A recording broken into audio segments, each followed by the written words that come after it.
Benvenuti alla conferenza del 13 dell'Associazione Salus Bellatrix. Questa è la nostra conferenza numero 74 e questa sera ho il piacere di avere qui con noi il dottor Nino Galloni.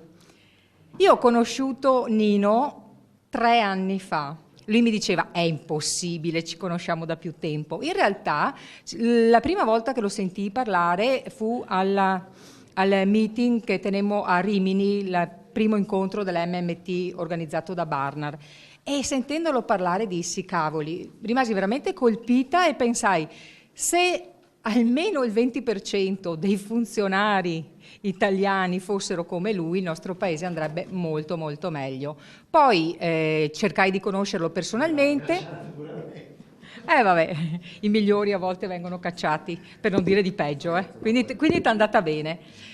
E facemmo anche delle cose insieme, ma non ci fu mai l'occasione di averlo con noi perché non ci incrociavamo con le date, quindi stasera sono estremamente felice di averlo qui.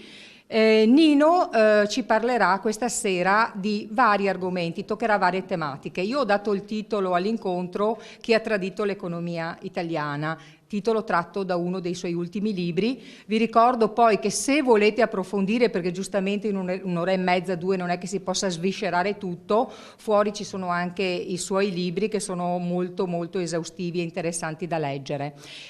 Lui toccherà, come dicevo, diverse tematiche, poi come al solito ci sarà una piccola pausa per gli annunci e poi si partirà poi con le domande. Quindi io vi auguro un buon ascolto e arrivederci a dopo. Grazie.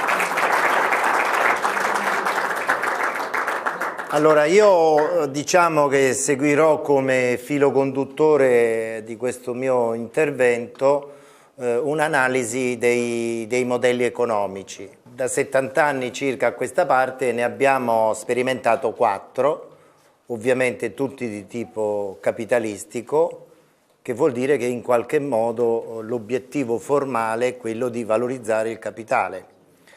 Però poi allargherò il discorso per vedere se ci sono dei modelli alternativi, addirittura anche a quello appunto capitalistico. Quindi vediamo prima i 4 modelli che abbiamo sperimentato. Ovviamente farò un riferimento più attento all'Italia, ma poi dopo potremo approfondire anche altri aspetti. Dopodiché cercheremo di comprendere se ci sono delle soluzioni, che cosa si deve fare per uscire da situazioni che tutto sommato non credo si possano definire soddisfacenti. Il primo modello capitalistico è quello che è durato più a lungo, è stato quello più sostenibile. Come vedremo fu buttato giù appositamente, era un modello di tipo espansivo, cresceva la classe media, miglioravano le condizioni di vita della gente e la stessa democrazia. È cominciato formalmente, probabilmente prima, però facciamolo partire dagli accordi di Bretton Woods del 1944 e finire con il G7 di Tokyo del 1979. Quindi vedete che stiamo parlando di 35 anni, un periodo abbastanza lungo, perché più lungo di quello che generalmente è considerata una generazione. Questo modello si basa fondamentalmente sulla cosiddetta equazione di Cambridge o regola aurea di Cambridge, la quale prevede che l'indicatore più importante delle nostre economie, e cioè i guadagni di produttività, vengano divisi fra 3 percettori. I primi sono gli stessi lavoratori, che così guadagnando di più del loro salario di sopravvivenza fuoriescono dalla condizione di proletari, che significa che hanno solo la prole e la loro forza lavoro, e cominciano a diventare classe media, mandano i figli a scuola, scuole che come vedremo per quale ragione non saranno più solo scuole elementari e medie, consumano di più, eccetera, eccetera. Il secondo percettore dei guadagni di produttività e dei profitti è lo Stato, il quale destina somme crescenti, risorse crescenti, ma anche spese in disavanzo per il welfare, per assicurare una sanità universale, vale a dire per tutti, per la scuola che non deve essere più solo elitaria ma deve essere appunto di massa e quindi viene poi tendenzialmente accresciuto il periodo dell'obbligo scolastico. Questo vedremo è molto collegato con la dinamica del mondo del lavoro. Ma in questo modo libera la classe media, di cui gli stessi lavoratori cominciano a entrare a far parte, delle spese più importanti, che sono appunto quelle della salute, quelle di mandare i figli a scuola, eccetera, eccetera, e quindi aumentano i consumi. Questo è un capitalismo che deve massimizzare le vendite, sostanzialmente, dove chi domina la scena dell'impresa e quindi la scena sociale, perché le due cose sono intimamente collegate, sono i manager, i quali devono investire il più possibile, far crescere il più possibile, vendere il più possibile, allargare i mercati, quindi più si produce, più si vende, più si consuma e meglio è. Il terzo percettore di profitti e dei guadagni di produttività ovviamente sono i proprietari, cioè i cosiddetti capitalisti, i quali non solo non sono soddisfatti del fatto che i loro profitti vengano decurtati dagli aumenti salariali e dalle tasse, ma non si accontentano del fatto che questa situazione determini un vantaggio per loro, che è l'aumento del valore dei loro patrimoni, perché il valore di un'azienda dipende dai redditi futuri e se le vendite sono in crescita, il valore dell'azienda è in crescita. Quindi è vero che il profitto corrente è modesto, ma è anche vero che la valorizzazione dei patrimoni è eccezionale. Ciò nonostante i proprietari non sono soddisfatti e quindi non hanno potere. Perché non hanno potere durante questo periodo storico di capitalismo espansivo ai proprietari? Perché essendo bassi i tassi di profitto, gli imprenditori possono spingere al massimo gli investimenti, le vendite, l'occupazione e la produzione, che vanno tutte di pari passo. Quindi comincia una reazione contro questo modello che era di sviluppo della classe media, di sviluppo della democrazia, di miglioramento delle condizioni di vita della gente, da parte dei cosiddetti capitalisti di vecchio stampo e dei proprietari.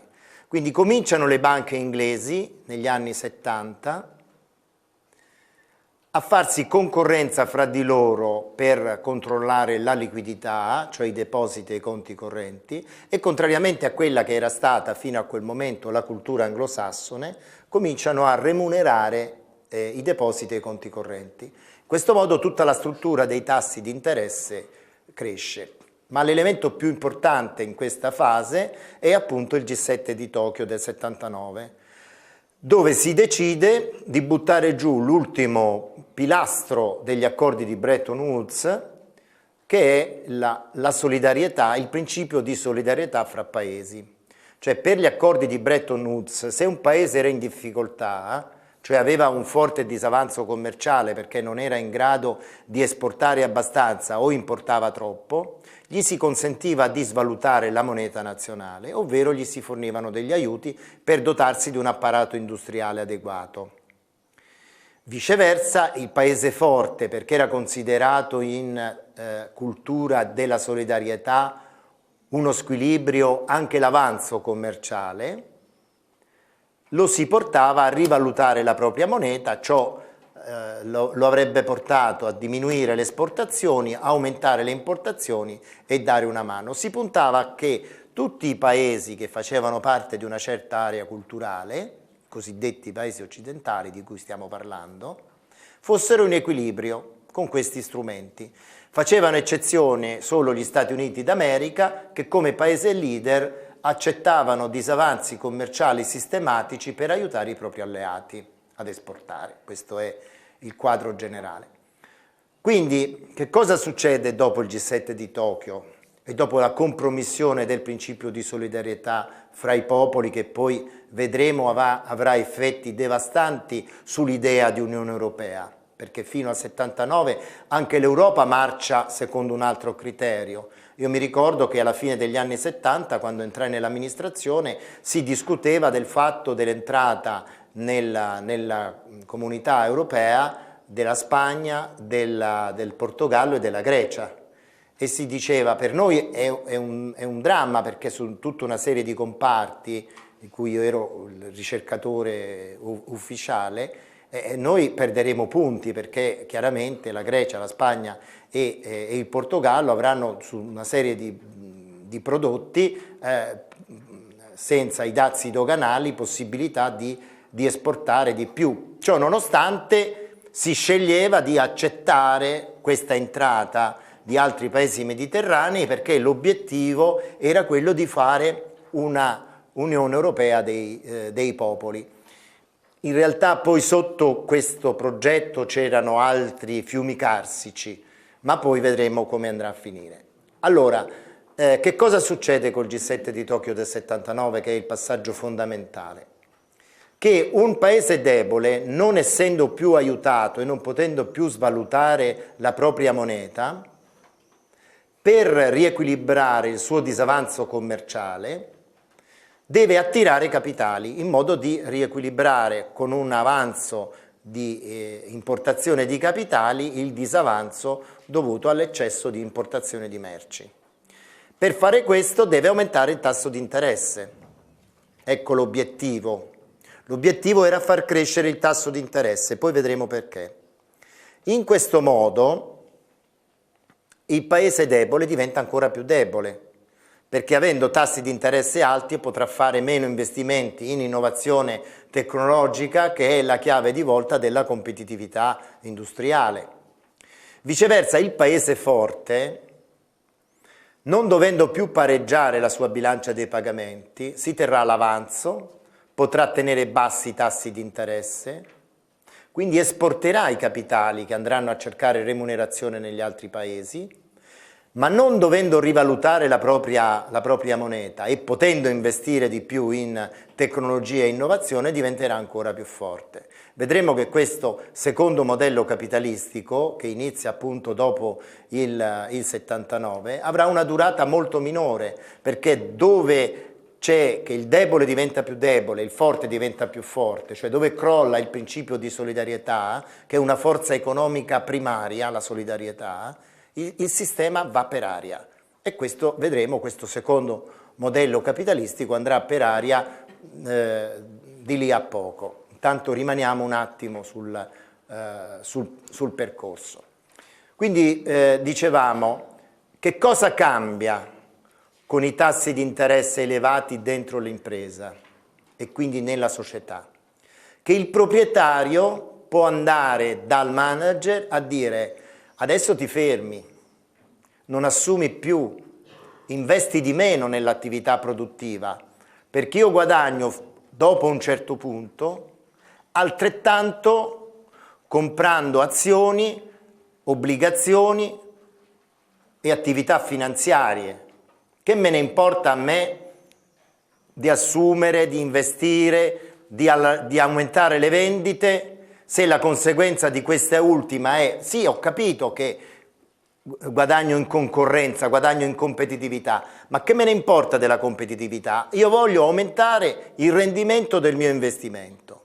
Quindi se prima dovevo investire tutto il mio capitale nell'attività produttiva perché il margine di profitto era basso e il tasso di interesse sulle attività finanziarie pure era basso, adesso finalmente ti dico: fermati, comando io di nuovo, arrivi fino a un certo punto e dopo si guadagna lo stesso senza rischio o di più dalle attività finanziarie.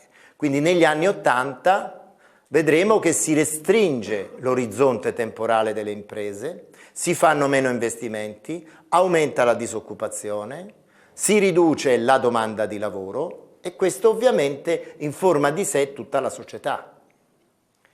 Il terzo passaggio fondamentale di questa trasformazione è la separazione tra le banche centrali e il Tesoro.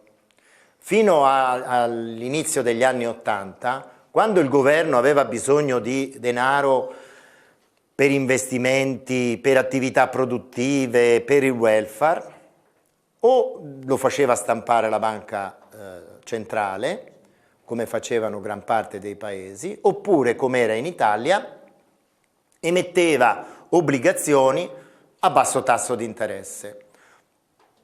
Se gran parte dei risparmiatori non le comprava perché il tasso di rendimento era troppo basso, allora la Banca d'Italia stampava moneta e le comperava. Metteva al suo passivo la stampa delle monete, questo era un falso in bilancio ma funzionava perfettamente, e all'attivo ci stavano i titoli, poi faceva nel conto economico la sottrazione tra gli interessi che incassava dallo Stato e le sue spese di funzionamento e il gioco era fatto. In questo modo, con tassi di interesse negativi in termini reali, perché i tassi di interesse erano molto più bassi del tasso di inflazione, l'entrata comunque di questi tassi nominali, ancorché negativi in termini reali, consentiva il funzionamento delle istituzioni. Questo era un sistema che andava benissimo, ci aveva fatto diventare la quinta potenza mondiale, industriale, chi se lo sarebbe mai aspettato 20 anni prima? Ma questo dava fastidio, questo dava fastidio. Quando io andai a parlare col mio ministro dicendogli guarda ma in questo modo se il Tesoro non può più decidere il tasso di interesse ma lo decidono i mercati finanziari, il tasso aumenterà esponenzialmente. Questo farà raddoppiare il debito pubblico, la disoccupazione giovanile supererà il 50% e le piccole imprese saranno rovinate. E allora lui mi rispose che il debito pubblico superi il PIL è impossibile, e lì sbagliava. Che la disoccupazione giovanile superi il 50% mi sembra impossibile, eppure lì sbagliava perché arrivò al 56% alla fine del decennio, proprio quando avevo previsto io. Per quanto riguarda le piccole imprese, caro Galloni, è quello che vogliamo. Le vogliamo distruggere, perché sono improduttive, sono un peso per l'economia del nostro paese. Questo l'ho messo nella nota lì nel libro che ha tradito l'economia italiana, questo colloquio. Per cui, insomma, a un certo punto litigammo, io me ne andai dall'amministrazione, me ne tornai negli Stati Uniti, dopo qualche anno tutti i miei conti si rivelarono esatti e quindi ci fu una campagna di stampa a mio favore e all'inizio dell'89 Andreotti mi chiamò e mi disse se volevo collaborare per cambiare l'economia italiana perché si rendeva conto che avevo avuto ragione e che non andava bene l'abbrivio che aveva preso l'Unione Europea. Era fortemente euroscettico in quel momento Andreotti. Ma il ministro precedente di cui parla chi è? Quello era Beniamino Andreatta. Sì, no, ma l'ho scritto. Sì, vabbè, adesso non posso dare tutti i dettagli, ripeto, poi se uno vuole vedere. È importante perché sembra il salvatore della patria. No, quelli... Dopo, no, ti ringrazio così, ma, insomma, dell'interruzione. Il problema è che questa gente, mettiamoci Ciampi, mettiamoci Carli, mettiamoci Andreatta, volevano sottrarre alla classe politica corrotta e clientelare, democristiana e socialista, che lo era, corrotta e clientelare, intendiamoci, il potere più importante, quello che fa di una classe politica, e cioè quello di decidere gli investimenti pubblici. Perché l'importanza di una classe politica non è occupare delle poltrone o tutto quello che può fare di male o di bene. L'unica cosa importante sono gli investimenti, cioè quello che manderà avanti il paese, le generazioni future. Volevano sottrarre alla politica questo potere e ci sono riusciti perfettamente con questo divorzio fra Tesoro e Banca d'Italia, con conseguenze gravissime, come ho cercato di dire, sul piano sociale, sul piano finanziario, sul piano della sovranità del paese. Ora vorrei aprire una parentesi al proposito. Quella classe politica era corrotta e clientelare, tantissimo, più di quello che voi immaginate. E io lo so perché stavo là dentro e mi rendevo conto che non andava bene così. Però quando fu fatto il divorzio fra Tesoro e Banca d'Italia, il mio maestro Federico Caffè mi disse: caro Galloni, speriamo che per buttare via l'acqua sporca, cioè la corruzione, non buttino via anche il bambino, cioè lo sviluppo economico. A distanza di qualche anno, prima di scomparire, mi disse: caro Galloni, hanno buttato via il bambino con l'acqua sporca. Io vi dico adesso che fu buttato via il bambino, cioè lo sviluppo economico, e ci siamo tenuti l'acqua sporca, cioè la corruzione. Quel progetto è completamente fallito, ma è fallito anche nel senso che quei milioni di imprese sono sopravvissute, hanno distrutto le partecipazioni statali, che erano un gioiello che tutto il mondo ci invidiava e ancora ci invidia, ancora metà mondo si interroga come funzionavano le partecipazioni statali italiane negli anni 60, 70, eccetera. Al 60% abbiamo perso tutto delle partecipazioni statali. È stato praticamente cancellato tutto il sistema delle grandi imprese di tipo familiare, cioè non quotate in borsa. Sono sopravvissute le imprese medio-grandi quotate in borsa, ma non sono più italiane. Le uniche imprese che, diciamo così, sono state ammazzate al 25%, ma sono sopravvissute al 75%, nonostante tutto, sono proprio le piccole imprese. Perché, nonostante gli alti tassi di interesse, nonostante le banche che non le hanno mai aiutate, nonostante la pubblica amministrazione che ha remato contro, con poche eccezioni, nonostante le infrastrutture che sono diventate, che sono sempre peggiorate dagli anni 80 in poi, queste piccole imprese non solo sono riuscite a sopravvivere, ma erano talmente competitive, che se ne dicesse a quei tempi, che ci hanno tenuto a galla a livello del commercio estero. Perché pure in Germania o in Francia ci sono le piccole imprese, ma sono lontanissime dal commercio internazionale, non riescono a essere competitive a livello internazionale. Le nostre sì, ma questi 4 milioni di imprese che non fanno profitto e che pagano tasse sulle perdite e che non hanno aiuto dalle banche e che hanno contro la pubblica amministrazione e che tuttavia continuano a produrre, perché lo fanno? Perché se noi studiamo la cosa da un punto di vista economico non ha senso. Tutti si aspettavano con la crescita dei tassi di interesse e l'aumento delle obbligazioni, soprattutto pubbliche, che questa gente avrebbe venduto l'attività produttiva, avrebbe comprato dei titoli di Stato e sarebbe campata di rendita. Quello prescriveva il copione. Non hanno seguito il copione. Perché? Perché questi volevano controllare risorse reali. Volevano darsi un lavoro, una dignità, una prospettiva, assicurare un futuro a se stessi, ai propri figli e ai propri coniugi, diciamo così. Questi ci hanno salvato, ci hanno tenuto a galla, perché se la piccola impresa italiana avesse subito la stessa decimazione che hanno subito altre tipologie imprenditive in Italia, noi non eravamo come la Grecia o come l'Argentina, noi eravamo come il Congo, noi eravamo alla guerra civile tra i Tutsi e gli Hutu, con milioni di morti. Questo è stato come la prima guerra mondiale, quando i soldati hanno disobbedito a Caporetto agli ufficiali e sono scappati. Hanno salvato l'esercito italiano, hanno salvato 500.000 persone dall'essere circondati dai tedeschi e dagli austriaci e la guerra finiva lì a Caporetto. Invece loro sono scappati, hanno salvato l'esercito italiano e si sono potuti ricostituire e vincere la guerra. E io vi dico che probabilmente, nonostante quello che i traditori avevano architettato, noi ce la possiamo ancora fare. L'Italia ce la può ancora fare perché abbiamo le energie, le risorse, i valori, la storia, il retaggio culturale, le capacità, l'intelligenza, la creatività e l'imprenditività per farcela.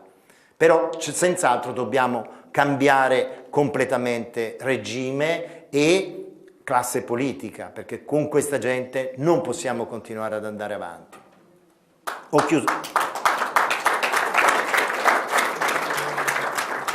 Chiudo la parentesi e torno ai modelli. Dunque, questo secondo modello, sempre di tipo capitalistico, dura dall'inizio degli anni 80 fino al 1992, quando crolla il sistema monetario europeo, per la semplicissima ragione che questo tipo di capitalismo era insostenibile, con altissimi tassi di interesse sulle obbligazioni e soprattutto i forti che diventavano sempre più forti, i deboli che diventavano sempre più deboli. A quel punto l'Italia salta e con l'Italia salta il sistema monetario europeo.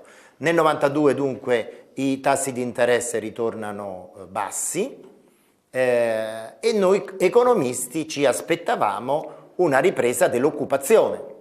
Questa ripresa non arrivava e cercavamo di capire cos'era successo, finché siamo riusciti a sbrogliare il bandolo della matassa.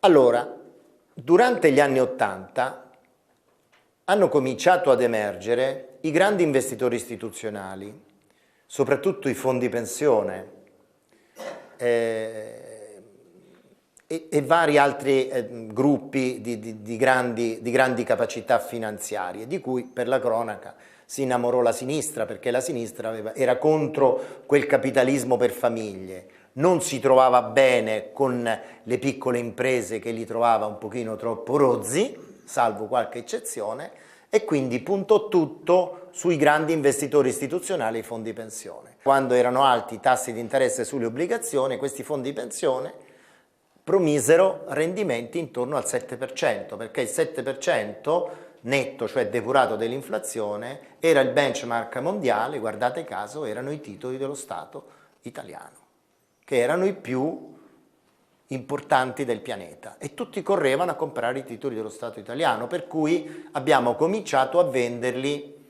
anche all'estero. Su questo aspetto poi tornerò quando tratteremo nel merito del debito pubblico. Quando crollano i tassi di interesse, quindi le obbligazioni si normalizzano, diciamo così, quindi questi grandi investitori istituzionali cosa fanno? Per mantenere l'impegno con i loro sottoscrittori abbandonano le obbligazioni e cominciano a entrare in borsa. Siccome sono grandi, domandano, è ovvio che le borse vanno su e, come vedremo, hanno un periodo di boom che va esattamente dal 92 al 2001. Quando finisce questo terzo modello, chiamiamolo capitalistico, di tipo finanziario classico, poi spiego perché classico, che dura solo 9 anni, quindi ancora più insostenibile del precedente. Però qual è il punto cruciale?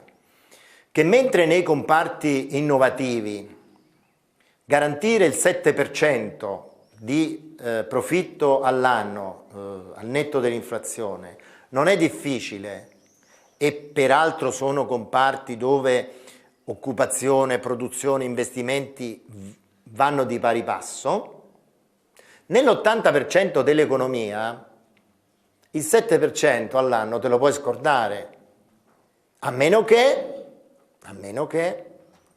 riduci l'occupazione di più di quanto non riduci la produzione. E allora questi grandi gruppi capitalistici impongono al management di tagliare l'occupazione. Questo che non ha capito la sinistra, che si andava suicidando, appoggiando questo capitalismo che riteneva più avanzato di altri modelli. Quindi in pratica che cosa succede? Che per raggiungere l'obiettivo corrispondente a quello che nel decennio precedente questi grandi investitori istituzionali avevano promesso ai loro sottoscrittori, cioè il 7% all'anno netto rispetto all'inflazione, si comincia a licenziare a rotta di collo e a produrre sempre di meno, perché bisognava ridurre moltissimo l'occupazione ma ridurre di molto la produzione, anche perché c'è un nesso a tecnologie date fra l'occupazione e la produzione. Ovviamente puoi fare produrre di più quelli che rimangono in attività, però non puoi pretendere che raddoppino, triplichino i loro sforzi se non cambiano le tecnologie. Allora ecco la necessità della globalizzazione. Flessibilità del lavoro che diventa precarizzazione, riduzione dei salari, riduzione dell'occupazione, riduzione della produzione interna. Bisogna importare dall'esterno prodotti a basso prezzo, a basso costo, per compensare la domanda di commodities della maggior parte della gente. Quindi l'equilibrio sociale negli Stati Uniti d'America, in Italia, in Germania, in Francia, in Inghilterra viene garantito dalla importazione di prodotti a basso prezzo e a basso costo provenienti dalla globalizzazione. Quindi si crea un modello economico in cui viene premiato chi? Il produttore peggiore, quello che paga di meno la manodopera, quello che fa lavorare i bambini, quello che devasta l'ambiente, quello che non ha limiti nella tutela della salute umana, perché deve abbassare i costi, e questo porta a tecnologie più arretrate, a ridurre il flusso energetico. Allora questi paesi vengono messi in condizione di esportare a prezzi decrescenti, a costi decrescenti, mentre noi in questo modo galleggiamo, perché la quantità di cibo e di vestiario che importiamo ci consente di compensare il calo degli stipendi, dei salari, dell'occupazione, eccetera. Questo è il capitalismo finanziario 92-2001. È il tipo di capitalismo più devastante che c'è per l'economia reale, ma è esattamente quel tipo di capitalismo che avevamo già sperimentato prima della crisi del 29, che ha portato alla crisi del 29 e che ci siamo dimenticato tutto. Siamo tornati al liberismo e abbiamo fatto la stessa fine. Quindi nel 2001 doveva esserci la crisi del 29 e infatti c'è la crisi delle borse, ma la situazione è cambiata perché dopo la crisi del 29 la gran parte degli operatori rimase rovinata dal crollo della borsa e uscì di scena. Chi rimane sempre a galla nella storia? Quella finanza specializzata che riesce a fare ingenti profitti non solo dai boom delle borse, ma anche dalle situazioni di perdita, perché sa speculare a ribasso. Quelle sono le grandi famiglie finanziarie internazionali che rimangono sempre a galla. E allora, siccome durante gli anni 90 le banche erano riuscite a recuperare la loro universalità, cioè avevano superato la legislazione degli anni 30 che durante 60 anni aveva dato buonissimi risultati, non c'erano state più crisi bancarie e finanziarie tra gli anni 30 e gli anni 90, perché le banche erano costrette a scegliere o facevano le banche d'affari e la finanza o facevano le banche di credito. Eliminata questa divisione e ricomposta la banca universale, siccome negli anni 90, a fine anni 90 abbiamo visto che era un periodo di boom delle borse, hanno cominciato a offrire le proprie azioni ai loro clienti e ai loro sottoscrittori. Ma quando è cominciata la crisi della borsa nel 2001, mentre gli operatori specializzati hanno cominciato a speculare a ribasso, continuando a guadagnare sulle perdite, le banche non potevano guadagnare sulle perdite, perché dovevano continuare a garantire quel rendimento ai loro sottoscrittori. Qui entrano in gioco gli scienziati, i premi Nobel, gli economisti, i centri di ricerca, i centri di studi, tutti sui libri paga delle banche, ma tutti a dire fra 3 mesi c'è la ripresa. E quindi giù coi derivati, perché ovviamente dovendo pagare un certo interesse ai vecchi sottoscrittori, si captavano i nuovi capitali dai più recenti sottoscrittori e col capitale dei nuovi malcapitati si pagavano gli interessi ai vecchi clienti. Questa cosa, tipo catena di Sant'Antonio, oggi è pure Sant'Antonio, questa catena di Sant'Antonio si fa sempre in banca, però deve durare un trimestre, 2 trimestri. Invece che è successo? Che di trimestre in trimestre, di semestre in semestre, di anno in anno, con questa promessa della ripresa, hanno continuato a fare derivati. In 14 anni abbiamo avuto 800.000 miliardi di derivati. 800.000 miliardi di dollari di derivati, quando il PIL mondiale è 72.000 miliardi. Quindi 11 volte il PIL mondiale. Ma siccome questa cosa è durata troppo tempo e non era sostenibile, allora questo nuovo capitalismo ultrafinanziario, poi spiego meglio cos'è, ha dovuto fare derivati sui derivati. E siccome neanche questi bastavano, hanno fatto derivati sui derivati dei derivati. E siccome neanche questi bastavano, altri titoli tossici, swap, e chi più ne ha più ne metta. Risultato, altri 3,2 milioni di miliardi di dollari di titoli tossici, che sommati con gli 800.000 originari fa 4 milioni di miliardi di dollari di titoli tossici, cioè di debiti inesigibili, vale a dire 54 volte il PIL mondiale. Allora perché? Perché se uno Stato sovrano, uno Stato che ha una storia, che ha una sua solidità, supera col proprio debito il PIL interno di una volta, la tragedia, ci stracciamo le vesti, il bambino che nasce che ha 30.000 euro di debiti e tutte queste stupidate, e nessuno dice nulla che i titoli tossici a livello mondiale sono 54 volte il PIL mondiale. Perché non si dice nulla?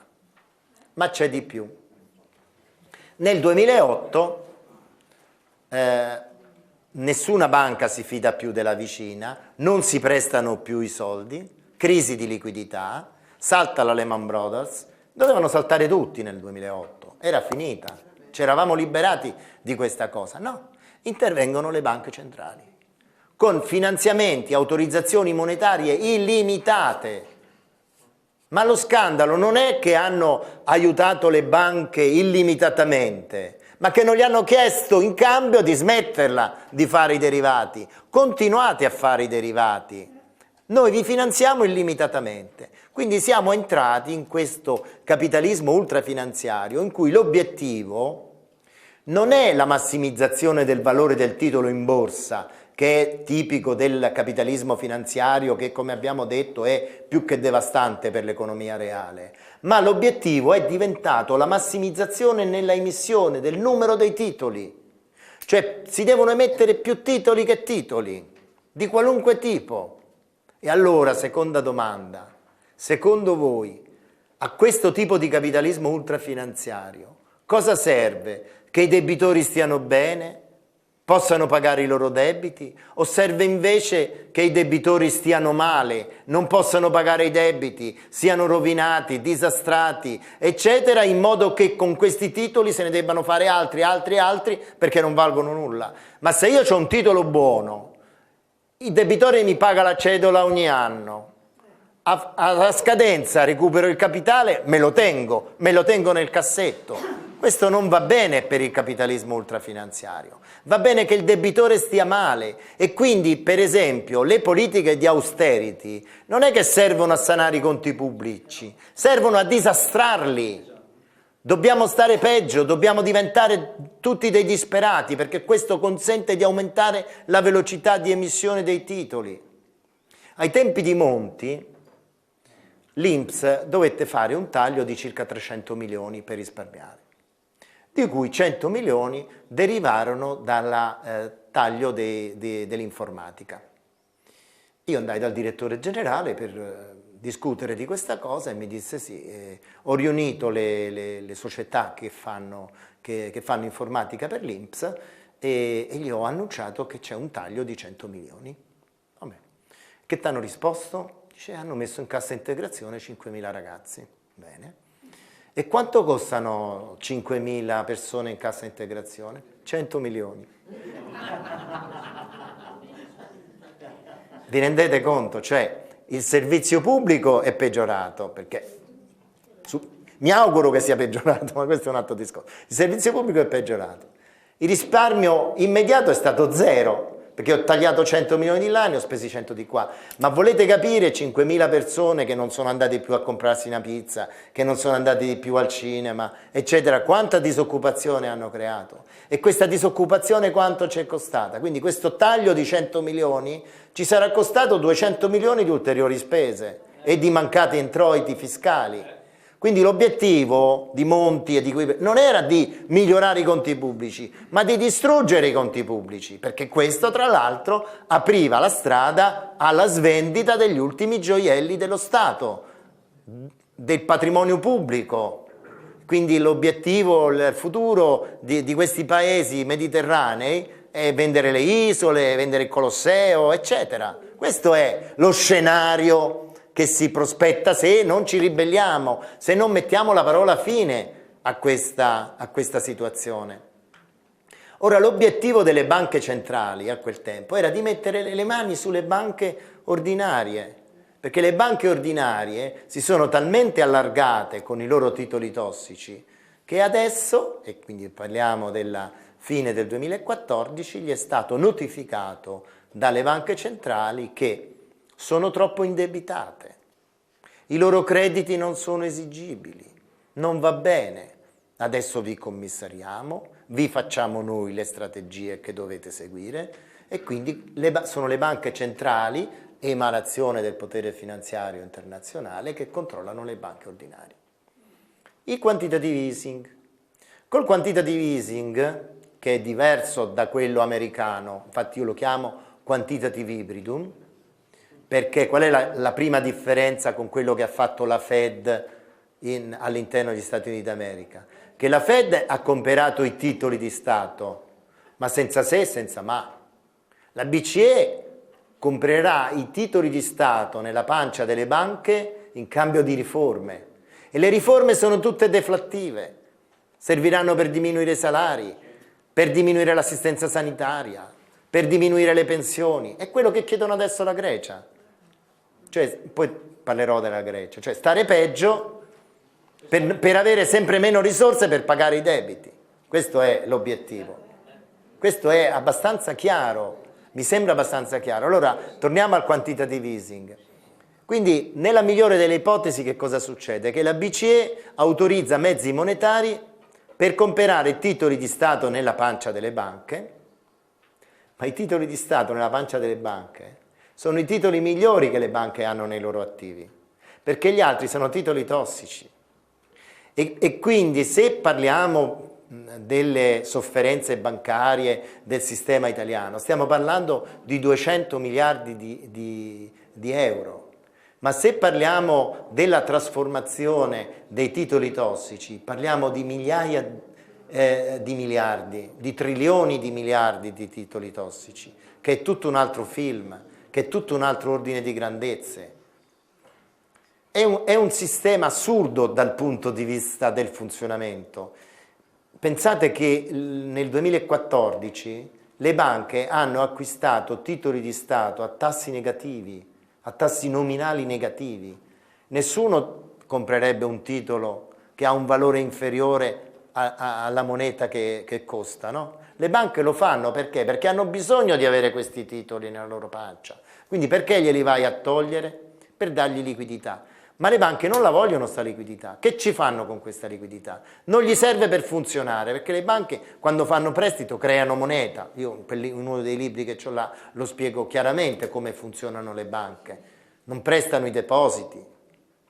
La teoria del moltiplicatore è stata superata. Oggi c'è fior di papers di studiosi inglesi che dicono appunto che sostengono la teoria della creazione bancaria, cioè la banca indebita il prenditore, incredita se stessa, poi quando tu paghi le rate chiaramente la arricchisci di altrettanto.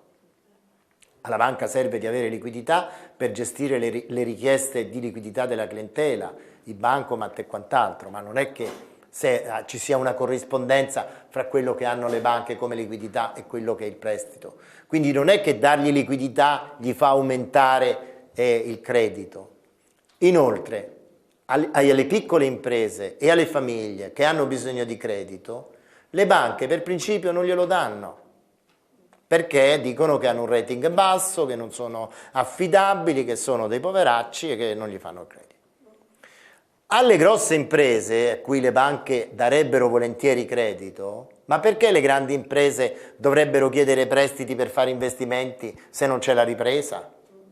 Quindi vedete che sempre un cane è un cane che si morde la coda, non funziona così. La ripresa ci sarà solo quando crescerà l'indicatore macroeconomico più grosso, che sono i consumi. Ma per far crescere i consumi ci sono solo due strade: l'aumento dei salari, e oggi non ci sono le condizioni, e l'aumento della spesa pubblica in disavanzo, che è esattamente quello che stanno combattendo da 30 anni. Quindi quando dicono che ci sarà la ripresa, mentono sapendo di mentire, perché la riduzione delle tasse accompagnata dalla riduzione della spesa pubblica determina un impoverimento e non un arricchimento della popolazione. E durante l'esperienza di Bush, ad esempio, questo l'abbiamo visto chiaramente, perché alla classe media furono restituiti centinaia e centinaia di dollari per la riduzione delle tasse, ma contemporaneamente, per sostenere la riduzione delle tasse, si tagliarono le spese per la sanità, per la scuola, per i trasporti, e quindi questa stessa classe media che aveva ricevuto centinaia e centinaia di dollari di bonus ne ha dovuti pagare migliaia e migliaia per la scuola, per mandare i figli a scuola, per curarsi e per i trasporti, e quindi ha consumato di meno. E i ricchi, che già hanno il loro livello di consumi e che hanno avuto centinaia di migliaia di dollari di bonus, non hanno aumentato gli investimenti produttivi perché non c'era la ripresa. Perché le imprese dovrebbero aumentare gli investimenti produttivi se non c'è una prospettiva di aumento delle vendite che deriva da una prospettiva di aumenti di consumi? L'economia funziona così. Non è che tu puoi raccontare che siccome tagli le tasse, allora dovresti tagliare le tasse a parità di spesa pubblica, ma tanto vale lasciare perdere le tasse e fare una spesa pubblica utile. Questo sì potrebbe portare alla ripresa. Il giorno che mi dicono che riducono le tasse, perché le tasse vanno ridotte perché sono eccessive, ma che le paghino tutti, ma soprattutto le banche, perché se si rifà la contabilità bancaria, come sto dicendo da qualche anno, le banche devono pagare, e le banche pagassero le tasse, noi potremmo pagare la metà di tasse e ci sarebbe lo stesso gettito per lo Stato. E a parità di gettito e con recupero della sovranità monetaria e aumento della spesa pubblica in disavanzo per investimenti, allora ci sarebbero le condizioni della ripresa, perché un aumento della spesa pubblica per investimenti, per welfare, per lo sviluppo sgraverebbe la classe media di spese per mandare i figli a scuola, per i trasporti, per la sanità. Basterebbe intervenire sulla sanità, basterebbe ritornare a una vera sanità universale. E allora la gente si sentirebbe più tranquilla e potrebbe andare a spendere di più. Ma, come mi diceva l'assistente di Clinton al primo mandato, il professor Aaron, non ci sono le condizioni per fare la riforma sanitaria negli Stati Uniti d'America, perché il costo di assistenza degli anziani per via dell'Alzheimer è troppo elevato. È l'Alzheimer che ha mandato fuori i conti degli stessi Stati Uniti d'America della sanità, perché la sanità è quello che pesa di più, cioè la cura degli anziani malati di Alzheimer, quello che pesa sul bilancio dello Stato, e non hanno potuto fare la riforma sanitaria, perché loro anzi erano venuti in Italia a studiare come funzionava una sanità universale, perché a quei tempi, siamo all'inizio degli anni 90, ancora avevamo un barlume di credibilità. Allora noi oggi abbiamo una grande occasione, perché una popolazione che invecchia, se fosse una popolazione abbastanza ricca, darebbe tanto lavoro ai giovani, provenienti da tutte le parti. Noi abbiamo bisogno di giovani occupati che paghino le tasse per assicurare la copertura finanziaria della spesa sanitaria degli anziani. Se non capiamo questa cosa, continuiamo a spaccarci la testa fra l'idea di bombardare le navi con cui vengono questi disperati, oppure accoglierli non si sa dove, come. È tutt'altra la soluzione. Bisogna avere un modello economico diverso, un modello economico in cui i giovani lavorino, paghino le tasse, lavorino regolarmente, paghino le tasse, e così copriamo le spese di assistenza agli anziani. Non c'è un'altra strada. Noi dobbiamo fare forza dell'invecchiamento della popolazione, non debolezza. Noi dobbiamo fare forza che arrivano tanti giovani, non debolezza, ma dobbiamo rivedere tutto, dobbiamo recuperare le campagne. Lo sapete che al di là di quel ridicolo 0,4% di aumento del PIL, che significa meno di zero, perché la gente che arriva in Italia è di più dello 0,5% all'anno, quindi vuol dire che il PIL pro capite che aumenta dello 0,4 significa meno 0,1 dell'indicatore più importante, che è il reddito pro capite, perché è quello che conta per i consumi, quello si continua a ridurre. Sapete che nello stesso periodo che cosa è successo? L'agricoltura ha avuto un incremento del 6%. Di questo nessuno ha parlato. Invece è un indicatore importante, vuol dire che la gente sta tornando alle campagne in qualche modo, capisce che deve produrre. E quindi è questa la grande lezione di questo capitalismo ultrafinanziario e folle, che l'economia reale, paradossalmente, è libera di darsi da fare.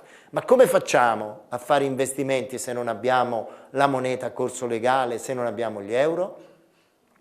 E qui arriva il professor Galloni. Lo Stato si è impegnato a non emettere euro, a non emettere moneta a corso legale, ma non si è impegnato a non emettere moneta fiduciaria. Se lo Stato, per esempio, emette dei buoni acquisto, che li dà ai disoccupati, ai pensionati, agli occupati, i quali vanno a fare la spesa da commercianti, piccole imprese, artigiani, e questi ultimi ci possono pagare le tasse, ecco che abbiamo risolto il problema. 200 euro al mese per 8 mesi determinano un aumento del PIL di 48 miliardi, cioè del 3%.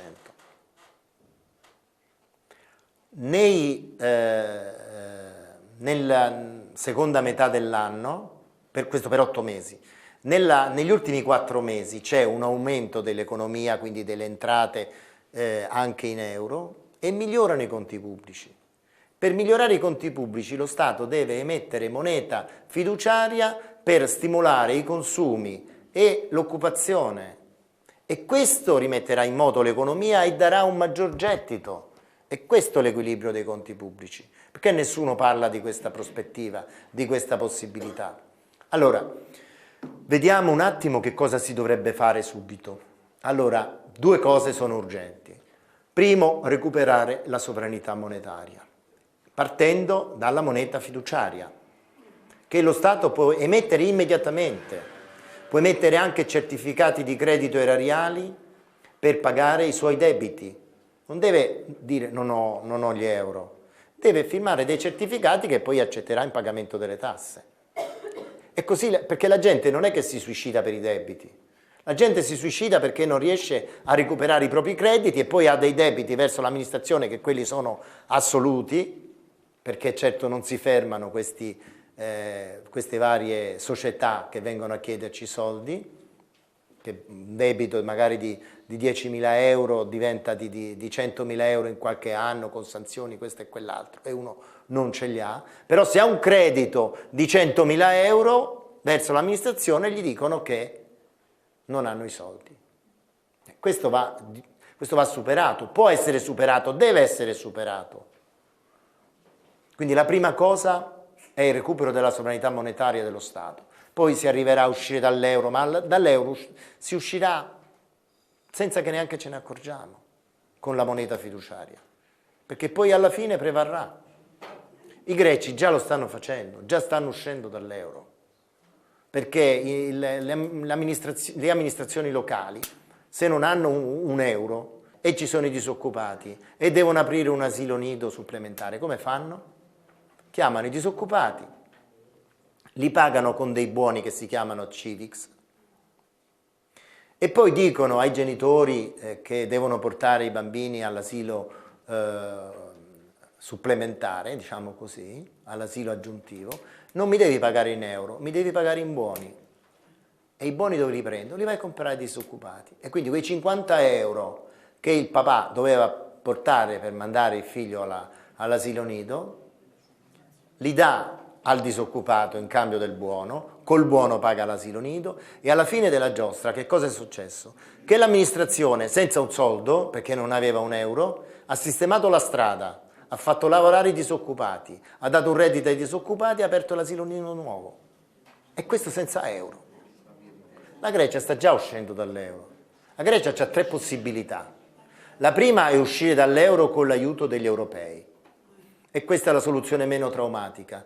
2 anni di moratoria dei debiti, pagare una sciocchezza di interessi agganciati al tasso di sconto della BCE, e fra 2 anni la Grecia, tornando alla propria moneta, avviando un piano straordinario di turismo, di valorizzazione del suo teatro, della sua cultura, eccetera, eccetera, avrà accumulato risorse per cominciare anche a pagare i debiti in euro, perché ovviamente i turisti pagheranno in euro. E andremo lì di nuovo in vacanza in Grecia, perché sarà estremamente conveniente per noi, le nostre famiglie, andare in Grecia. Ma finché rimane l'euro non conviene andare in vacanza in Grecia. E quindi la seconda possibilità della Grecia è quella di uscire dall'euro con l'aiuto della Russia. Questo avrà conseguenze geopolitiche non indifferenti, però è una seconda possibilità. La terza possibilità è l'uscita traumatica, quella che vuole l'Unione Europea, per dimostrare che disastro che succede se si esce dall'euro. Però non si può escludere che in seconda battuta comunque la Grecia chieda aiuto alla Cina o alla Russia, cosa che si suppone che l'Italia non farebbe. Per cui non è consigliabile un'uscita traumatica, teorica. Bisogna essere furbi, essere scaltri e uscire senza dirlo. Quando sei fuori, sei fuori. Questa è la strada. E chiudo. La seconda cosa da fare urgentissimamente è ripristinare la netta separazione tra la finanza e il credito. Abbiamo bisogno di un credito che funzioni, perché è una fondamentale risorsa sociale. Pensate che il 95% della moneta in circolazione è bancaria, quindi abbiamo bisogno di questo. Ovviamente banche che devono funzionare in un altro modo, devono motivare perché non fanno il credito e ci deve essere chi controlla. Possono essere pubbliche, private, cooperative, di azione dei cittadini, tutto quello che volete, cioè ci possiamo inventare mille cose, non è la finanza che ci fa paura, che è complessa. Non uscire dall'euro, stare nell'euro, fare una nuova moneta, riformare le banche, sono cose che si fanno in 5 minuti intorno a un tavolo, gente che ci capisce, che lo fa controllati dal popolo che deve riprendere la sua sovranità. No, quello che è complicato oggi nel mondo, quello che è la grande sfida, è la scelta delle tecnologie. Oggi ci sono delle tecniche per produrre carburanti dalla plastica a costi bassissimi. Dai rifiuti si possono ricavare risorse energetiche infinite e non solo valorizziamo il rifiuto che non diventa più un rifiuto ma diventa una risorsa, ma abbiamo l'elettricità in casa gratis. Ma se noi abbiamo a gratis l'elettricità e i carburanti, a cosa servono tutte queste società che gestiscono carburanti ed energia e che sono state le padrone dell'Italia una volta privatizzate e sono le padrone degli Stati Uniti d'America e del mondo, perché si sa che il mondo petrolifero ha condizionato le scelte politiche, i governi e gli stati. Capite cos'è in ballo? Oggi l'umanità ha a disposizione tecnologie che a costo zero ci renderebbero tutti indipendenti. È quello che non si vuole, quello che fa paura. Ce lo dobbiamo guadagnare, perché queste tecnologie sono disponibili, ma è lì che è complicato il discorso, non nella moneta, nella finanza, nel bancario, quelle sono cose facili. Mi avvio a una conclusione. Allora, noi abbiamo quindi fondamentalmente due possibilità. La prima è il ritorno a un capitalismo sostenibile, però il capitalismo sostenibile ha un piccolo difetto che ci porta fuori dal capitalismo, motivo per cui negli anni 70 siamo usciti dal modello keynesiano. Non è che perché ci eravamo impazziti, è perché qualcuno ha capito che se si continuava a far crescere la classe media, a far crescere la democrazia, eccetera, eccetera, alla fine i saggi di profitto si erano azzerati e quindi la gestione dei grandi apparati industriali poteva solo essere pubblica. Non c'era più interesse per i privati di rimanere in possesso dei mezzi di produzione. Quindi si usciva dal capitalismo e allora per non uscire dal capitalismo, come ho cercato di descrivere, siamo entrati in quegli altri modelli insostenibili, d'accordo, ma capitalistici, che ci hanno regalato un 35ennio da incubo, perché è stata la prima volta nella storia che le generazioni successive, cioè i nostri figli, hanno avuto meno opportunità di quelli che abbiamo avuto noi e noi ne avevamo avuto di più dei nostri padri e i nostri padri di più dei nostri nonni. Invece i nostri figli e i nostri nipoti, se non cambia qualcosa, sono destinati ad andare sempre peggio. Questo è il punto. Quindi proprio nel momento in cui l'umanità ha a disposizione la completa fuoriuscita dalle condizioni di scarsità, è costretta a una scarsità artificiosa e di non approfittare di una certa abbondanza che sarebbe disponibile. Il secondo modello non è sostenibile ed è il modello della decrescita. I teorici della decrescita hanno fatto una critica molto interessante che io condivido ad alcuni indicatori come il PIL e ad altre circostanze, ma hanno due limiti. Il primo è quello che mutuano dal Club di Roma, dall'MIT e dai neomalthusiani, che sostanzialmente dice che la crescita della popolazione mondiale è espressa da un'equazione logaritmica, mentre invece le risorse del pianeta sono quelle che sono limitate. In realtà, se ci fosse stato un corretto sviluppo economico e industriale, avrebbe prevalso la regola per la quale al crescere della produzione aumentano le innovazioni e le tecnologie in grado di minimizzare la quantità di agenti inquinanti e di risorse pregiate per unità di prodotto. Questa è la regola fondamentale. Bisogna costringere il sistema a introdurre quelle tecnologie che riducono l'inquinamento e riducono l'uso delle risorse. A queste condizioni è ovvio che più aumenta la popolazione e meno si incide sulle risorse limitate del pianeta. Ma il modello della decrescita non funziona come tale perché richiede che la riduzione della popolazione sia maggiore della riduzione della produzione. Quindi praticamente dovremmo essere ridotti a poche centinaia di milioni di esseri contro i miliardi e quindi questo lo rende insostenibile. L'ultimo modello sostenibile è un modello non capitalistico che si basa su due presupposti. Il primo è che la moneta non sia più riserva di valore, cioè sia una moneta che serve solo per gli scambi, non serve per essere risparmiata, non è l'obiettivo della produzione. L'obiettivo della produzione è la produzione. Dopo mi fai domande, fammi finire, se no non finisco più. E il secondo presupposto è che si deve partire dallo sviluppo locale, cioè dobbiamo massimizzare quello che sappiamo fare sul territorio, poi esportiamo l'eccedenza, ma dobbiamo cercare di essere autonomi e dobbiamo massimizzare la produzione, questo porta ovviamente a massimizzare anche l'occupazione. Dopodiché, se siamo tanto bravi, e noi italiani lo siamo, esportiamo l'eccedenza, il vino che non ci beviamo, il pane che non ci mangiamo, il formaggio, quello che sia, e quel prodotto sarà venduto sui mercati internazionali a un prezzo arbitrario, perché per noi è un'eccedenza. Non ci interessa quanto ci è costato produrre.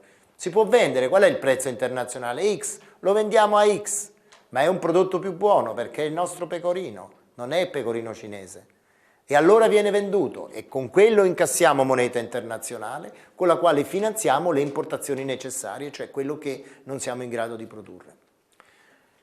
Quindi paradossalmente, sia che noi lottiamo per un modello, un sistema non capitalistico, sia che lottiamo per un modello, un sistema capitalistico espansivo, otteniamo lo stesso risultato, che usciamo dal capitalismo. Però se proponiamo un programma politico di ritorno al capitalismo sostenibile, probabilmente avremo più alleati che non se proponiamo un capitalismo sostenibile, un non capitalismo. Ma questa è una scelta di carattere politico, quindi poi quando ci sarà un movimento politico, un partito politico, una realtà politica degna di questo nome, si farà questa scelta, ma le due uniche possibilità che abbiamo davanti, se no è catastrofe, distruzione e morte, è capitalismo espansivo, che ci porterebbe fuori dal capitalismo, o sistema non capitalistico, per il quale, questo è il punto, le piccole imprese italiane sono già pronte.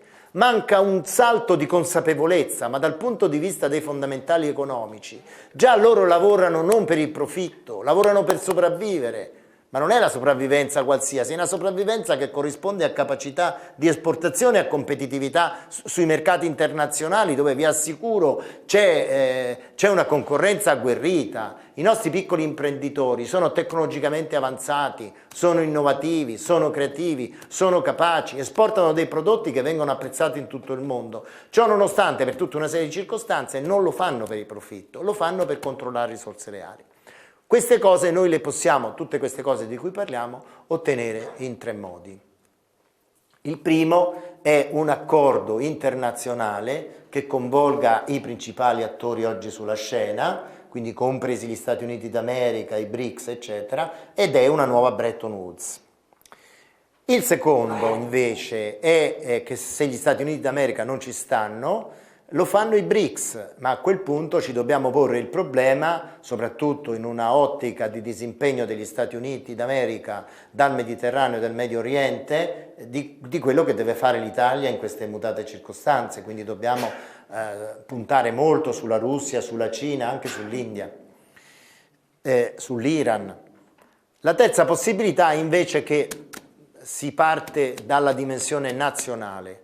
Quindi l'Europa si trasforma in una confederazione di stati sovrani, superiorem non reconnoscentes, ma che riconoscono al vicino pari dignità.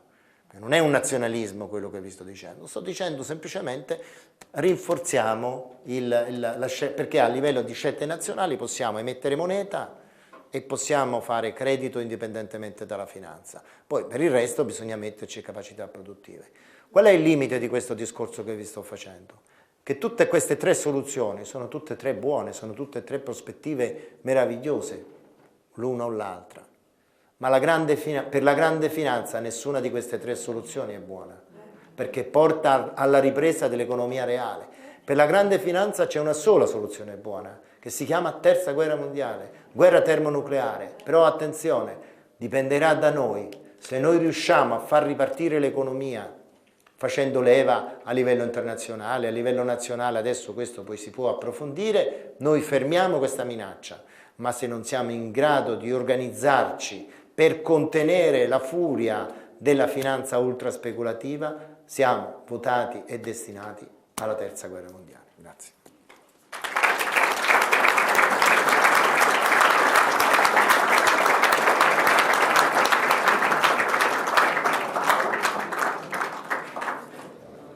Qualche annuncio. Allora, prima di tutto vi devo leggere una cosa che riguarda la palestra della felicità, perché è una novità assoluta. Riprende lunedì 15 giugno alle 8:30 riprendono gli incontri estivi di yoga della risata e sarà all'Istituto Mazzotti in via Pasqualis 30, quindi chi vuole esserci ci troverà lì.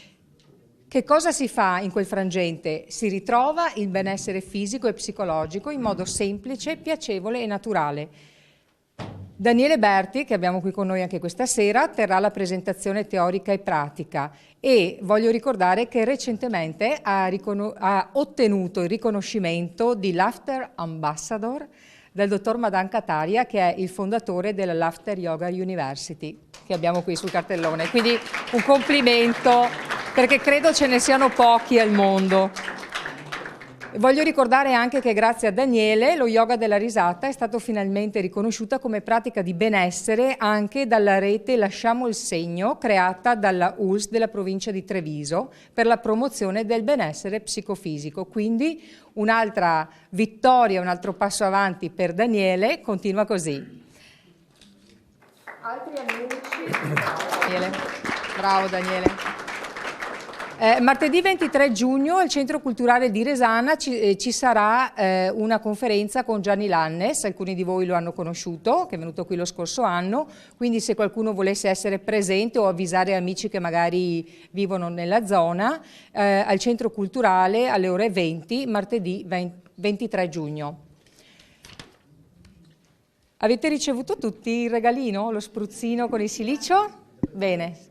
Ho voluto fare questo piccolo omaggio perché so che molti di voi lo assumono, quindi si beve tranquillamente, il nostro gruppo sta aumentando, i benefici che otteniamo sono sempre maggiori. È una piccola comodità perché tanti si sono procurati lo spruzzino da mettere in faccia, quindi vi consiglio il mattino o alla sera, sia le signore che i signori, funziona anche bene come dopo barba, di utilizzarlo e vedrete poi i risultati. Il 13 e il 14 luglio ci sarà un incontro speciale, quindi sarà una doppietta, 2 serate. Chi di voi sarà in ferie il 13-14 luglio? Peccato. Avremo con noi Giulio Cesare Giacobbe.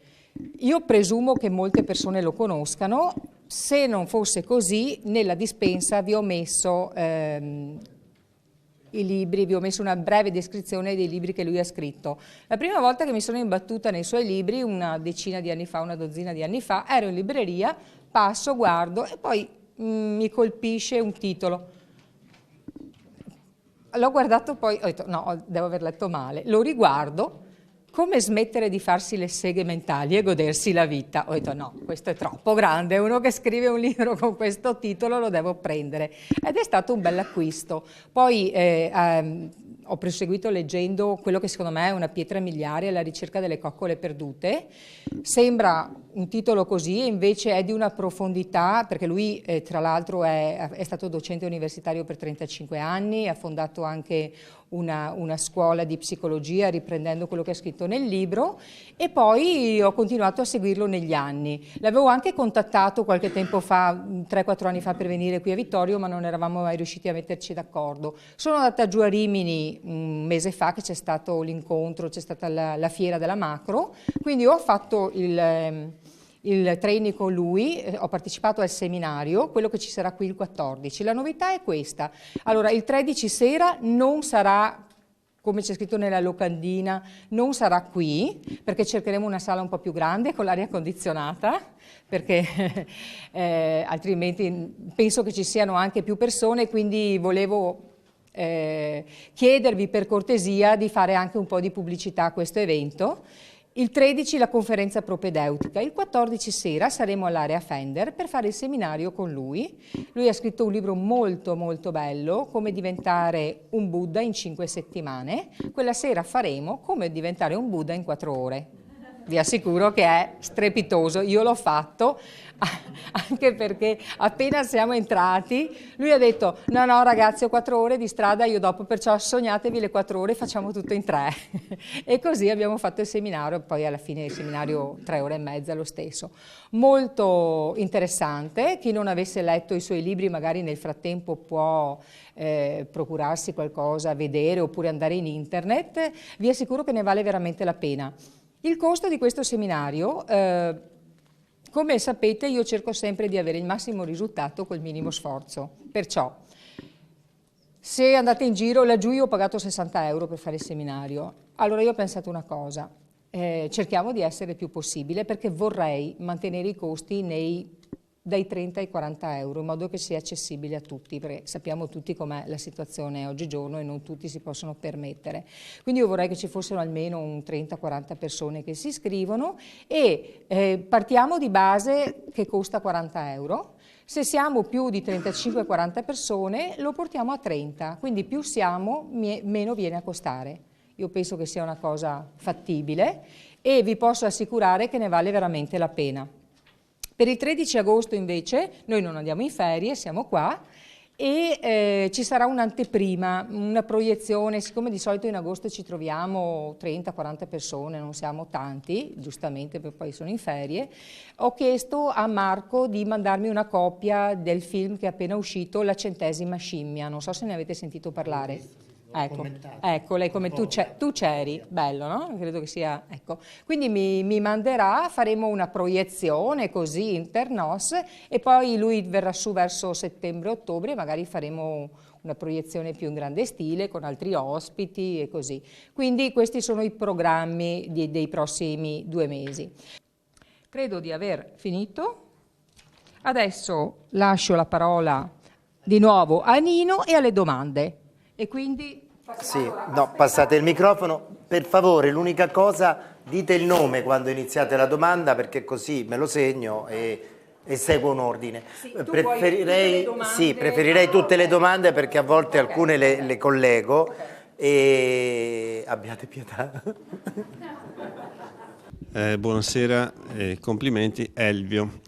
Lei ha parlato di 3 vie per la ripresa.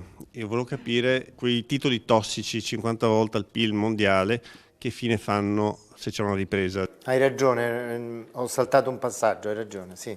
Poi ha parlato di moneta fiduciaria e ci sono alcuni tentativi anche in Italia e in altri paesi, in Svizzera e in altri paesi europei, di monete complementari o di forme di moneta locale. C'è il Sardex in Sardegna o altre esperienze. Se ne conosce qualcuna e cosa pensa di quel tipo di possibilità di via?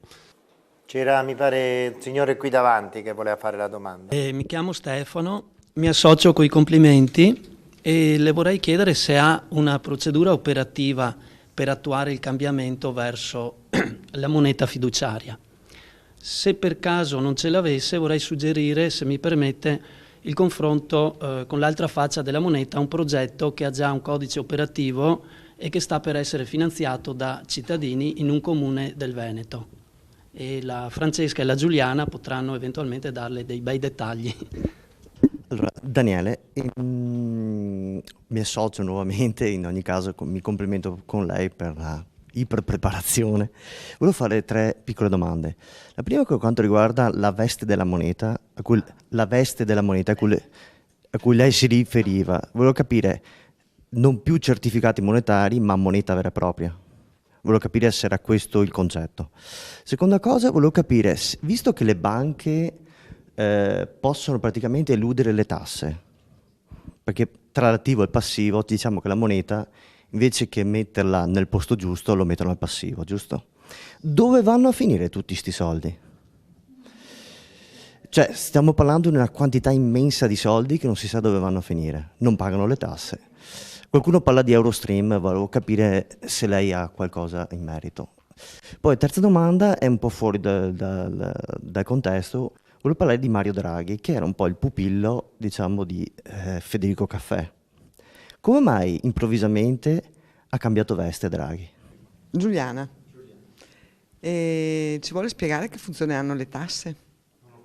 Nella proposta che lei ha fatto, lei comunque continua a parlare di tasse.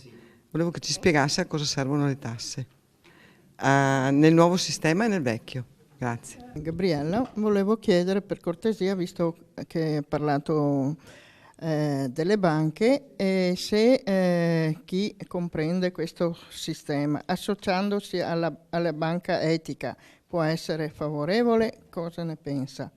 E questo sistema delle immondizie, eccetera, conosciamo fior di quattrini, trovare un sistema per realizzare appunto combustione eccetera, una ricchezza che in tanti paesi già si sta facendo. Ignazio Conte, io non credo in nessuna forma di moneta. La mia attenzione è rivolta da tanti anni a verificare un'intuizione e il progresso diciamo tecnologico comincia a darmi qualche speranza.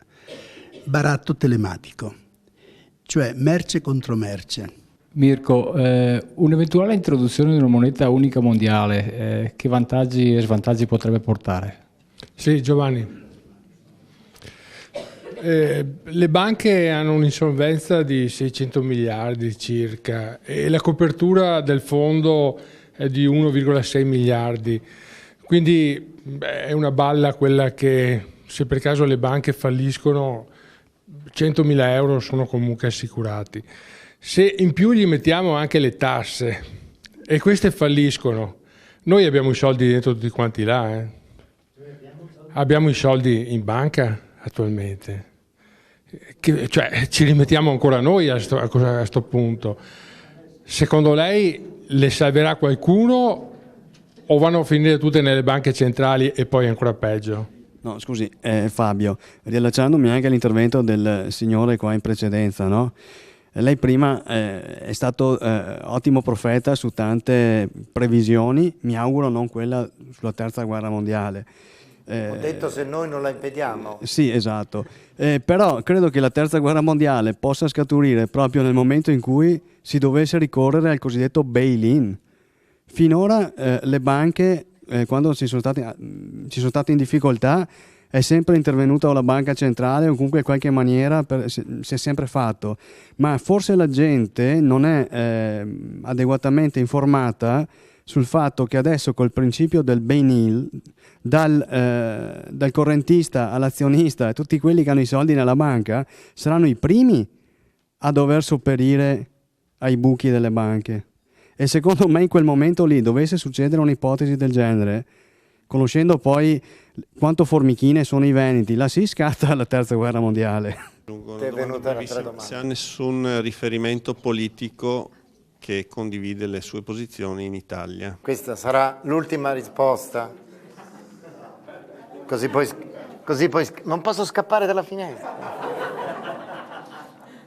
Mi consente una domanda, professor Galloni? Vadi. Ci può citare a livello di geografia del potere quali sono quelle famiglie a cui lei faceva riferimento che si sono rese protagoniste di questa architettura masso-sionista finanziaria? Grazie. Non ho parlato di masso-sionismo finanziario, però ti dico le famiglie. Scusa, forse qui c'era un'ultimissima domanda. Antonio, volevo sapere cosa ne pensa del fatto che l'Italia è un'azienda privata americana iscritta al SEC di Washington. Beh, è collegata con quella. Sono Ernesto, volevo chiedere, lei ha accennato i BRICS, volevo sapere secondo lei cosa stanno facendo, cioè stanno andando nella giusta direzione oppure stanno replicando un modello che non funziona? Ci provo. Allora, diciamo che la prima e l'ultima domanda sono collegate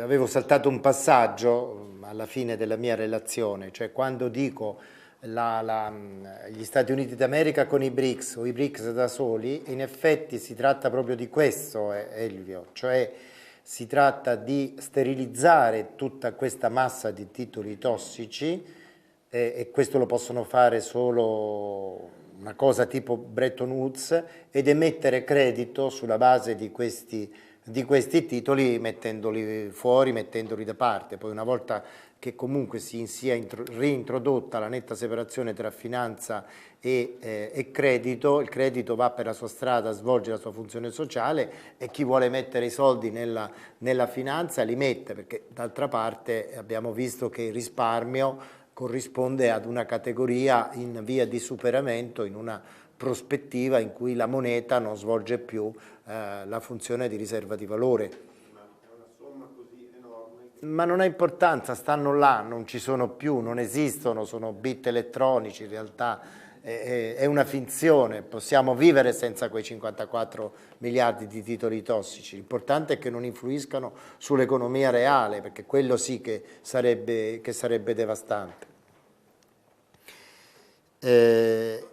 Allora i BRICS hanno dei programmi in questo senso molto buoni, compreso la Banca Mondiale, compreso il Fondo Monetario Internazionale, alternativi.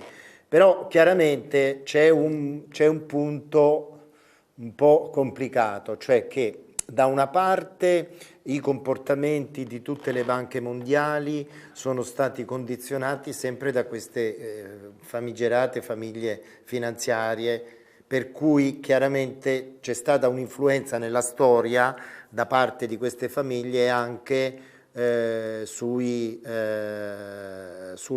finanze della stessa Unione Sovietica, poi diventata la Russia di Putin, eccetera, eccetera. E dall'altra parte non ci dobbiamo dimenticare che il paradosso qual è? Che la Cina e l'India e la Russia detengono nelle loro riserve quantità illimitate di titoli americani e di dollari americani. Quindi se loro volessero uscire, cioè rovesciare il tavolo, fine dei giochi, butterebbero questa questa moneta sul mercato e il valore del dollaro si azzererebbe, però si azzererebbero anche i valori delle loro riserve. Quindi finché c'è moneta che fa riserva, chiaramente c'è un freno, però non c'è dubbio che i BRICS stiano andando avanti, sia nel senso della Banca Mondiale, di un nuovo ordine internazionale, eccetera, eccetera, e si stiano facendo dei passi avanti, come dimostrano tutti i loro progetti di grandi infrastrutture transcontinentali che ovviamente avranno il loro peso. Anche il progetto di acquisire il porto del Pireo in cambio di affrontare tutta la tematica del debito pubblico da parte dei cinesi, quello di cui si parlerà la prossima settimana a Roma, e cioè del tunnel tra Capobon e Mazara del Vallo collegato col ponte di Messina con nuove infrastrutture, il porto di Gioia Tauro, eccetera.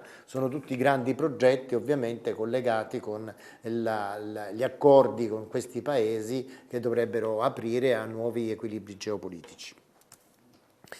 Ci sono molte esperienze di moneta complementare, ce ne sono varie tipologie, c'è la moneta alternativa, ci sono monete come il Sardex o il Venex che sono sistemi anche prevalentemente di compensazione, quindi di resa di liquidità alle imprese. In effetti il problema è l'obiettivo, se l'obiettivo è aumentare il reddito abbiamo sistemi di demurrage già proposti da Giacinto Auriti e lo stesso SCEC che si muovono su un certo indirizzo. Se vogliamo favorire l'occupazione locale, spiazzare il prodotto della globalizzazione, c'è un altro tipo di moneta complementare. Se vogliamo fare meccanismi di compensazione e di soluzione non conflittuale dei contrasti economici, ci sono altri modelli, cioè sono varie tipologie. L'importante è che capiamo che secondo l'obiettivo che ci prefiggiamo ci deve essere uno strumento per conseguirlo. Quello su cui io prendo un po' le distanze sono i bitcoin e le monete matematiche o elettroniche, perché lì c'è sempre un po' il discorso che si entra con dei soldi normali e poi i primi hanno un vantaggio e gli ultimi no.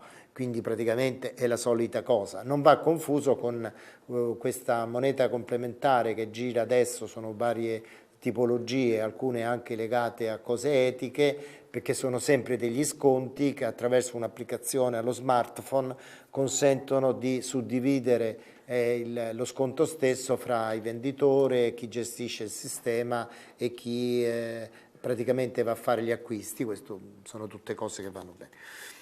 L'importante è che ci sia sempre il legame con l'economia reale, perché moneta complementare senza legame con l'economia reale non va bene. Se c'è il legame con l'economia reale sono tutte forme che vanno bene. E quindi vorrei rispondere a una parte delle domande di Daniele, cioè la veste monetaria è relativa, quello che conta è la funzione, cioè se io prendo un qualcosa e lo utilizzo per multilateralizzare gli scambi, quello è moneta.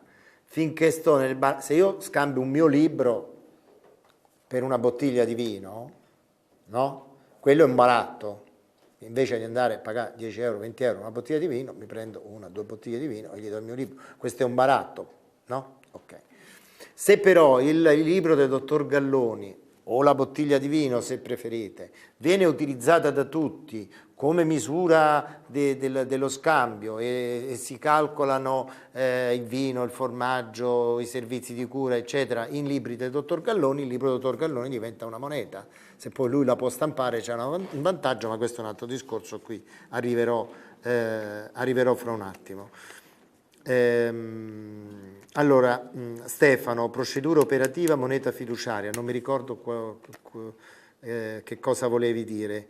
Volevo dire se aveva una tecnica operativa per fare... Ah sì, beh, dipende dalla tipologia, sì, scusa. Sì, allora, praticamente già adesso il direttore generale del Ministero del Tesoro può autorizzare l'emissione di certificati di credito erariale, però per farlo deve avere la copertura politica, cioè voglio dire, se non c'è la copertura politica non lo farà mai. a meno che è un Nino Galloni che poi dopo gli fanno un culo così, però lo può fare. Insomma.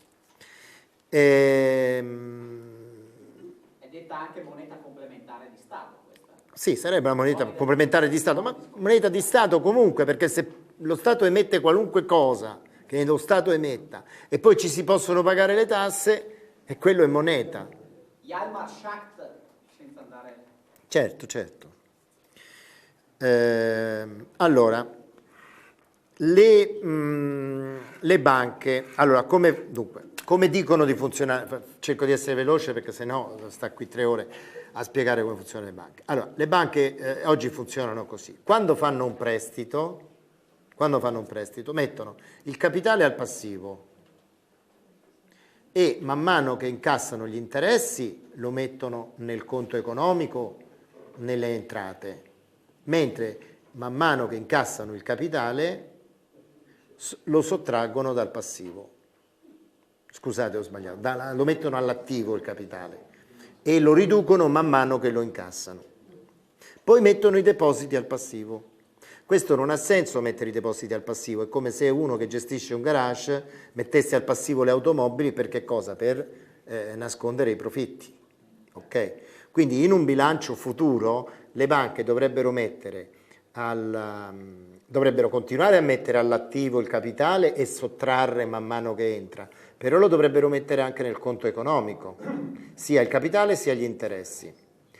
Su quello, sottratti le loro spese di funzionamento, che sarebbe il margine operativo lordo, dovrebbero pagare le tasse. Quindi oggi quella somma non c'è, allora si scambiano mezzi monetari perché spesso queste entrate a loro volta possono essere considerate fittizie nella vecchia e sbagliata contabilità. Perché non è che tu ogni volta gli vai a portare il cash, ogni volta che paghi le rate, quindi sono sempre cose elettroniche, se loro le computano a scarico dell'attivo, si riduce l'attivo e scompare. Se loro invece ricevessero, perché loro hanno una doppia gestione, c'è una gestione operativa per cui hanno bisogno di cash perché tu vai al bancomat, eccetera, eccetera, o tu gli chiedi i soldi, tu vai in banca e dici mi dai 1.000 euro, ti danno 1.000 euro. No? Se hai un conto corrente capiente, ti danno 1.000 euro, ma in linea di massima tu i tuoi soldi li lasci lì e non ci sono. Se tutti chiedessimo indietro i nostri depositi, il 5% di noi sarebbe soddisfatto nella media e gli altri gli direbbero non ci sono, perché non ci sono questi soldi in banca. Non è che vanno da qualche parte, non ci sono, però a livello di contabilità potrebbero essere utilizzati come per ridurre del 50% grosso modo, cioè dovremmo pagare nella media tutti dal 20 al 23% e non dal 40 al 50% di tasse. Se ho capito la domanda invece di, come si chiama, di Giuliana, sulle tasse è un po' diversa, se ho capito, cioè, allora, prima di tutto, a un certo livello di complessità, l'umanità ha avuto bisogno di organizzare, diciamo così, una burocrazia, uno Stato, un esercito. Come lo paghi? Togliendo una parte di prodotto ai produttori. E allora per fare questo ha inventato la moneta, ha detto ai produttori che dovevano pagare le tasse con questa moneta. Conseguentemente con questa moneta ha pagato i suoi burocrati, i suoi funzionari, i suoi militari, i quali sono andati a comprare i prodotti dei produttori, i quali hanno avuto la moneta e ci hanno pagato le tasse.